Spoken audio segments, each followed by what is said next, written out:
സംസ്ഥാനത്ത് സർക്കാർ ആശുപത്രികളിൽ ഉപകരണക്ഷാമമില്ലെന്ന് ആരോഗ്യമന്ത്രി നിയമസഭയിൽ. തിരുവനന്തപുരം മെഡിക്കൽ കോളേജിൽ പണം വാങ്ങി ചികിത്സ നൽകിയെന്ന് അന്വേഷണ സമിതി കണ്ടെത്തി. ഇത് സർക്കാർ നയത്തിന് എതിരാണെന്നും വീണ ജോർജ് വ്യക്തമാക്കി.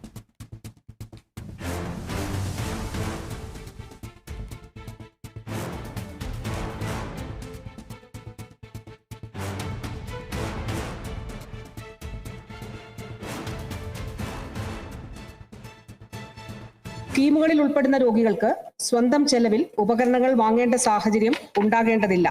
തിരുവനന്തപുരം മെഡിക്കൽ കോളേജിലെ യൂറോളജി വിഭാഗവുമായി ബന്ധപ്പെട്ട് നിയോഗിച്ച വിദഗ്ധ സമിതിയുടെ റിപ്പോർട്ടിൽ മൂത്രാശയ കല്ല് പൊടിക്കുന്ന ഫ്ലെക്സിസ്കോപ്പ് എന്ന ഉപകരണം രോഗികളിൽ നിന്ന് പണം ഈടാക്കി വാങ്ങുന്നതായി കണ്ടെത്തിയതായി പരാമർശിക്കുന്നുണ്ട്. സൗജന്യ ചികിത്സാ പദ്ധതിയിൽ ഉൾപ്പെട്ട രോഗികൾ സ്വന്തം നിലയ്ക്ക് ഉപകരണങ്ങൾ വാങ്ങുന്നത് സർക്കാർ മാർഗനിർദ്ദേശങ്ങൾക്ക് അനുസൃതമല്ല. രോഗികളിൽ നിന്ന് പണം ഈടാക്കി ഫ്ലെക്സിസ്കോപ്പ് വാങ്ങുന്നത് നിരുത്സാഹപ്പെടുത്തണമെന്നും അങ്ങനെ വാങ്ങേണ്ട സാഹചര്യം ഉണ്ടായാൽ ഡിപ്പാർട്ട്മെന്റ് മെഡിക്കൽ കോളേജ് അധികൃതരെ നിർബന്ധമായും അറിയിച്ചിരിക്കണമെന്നും സമിതി ശുപാർശ ചെയ്തിട്ടുണ്ട്.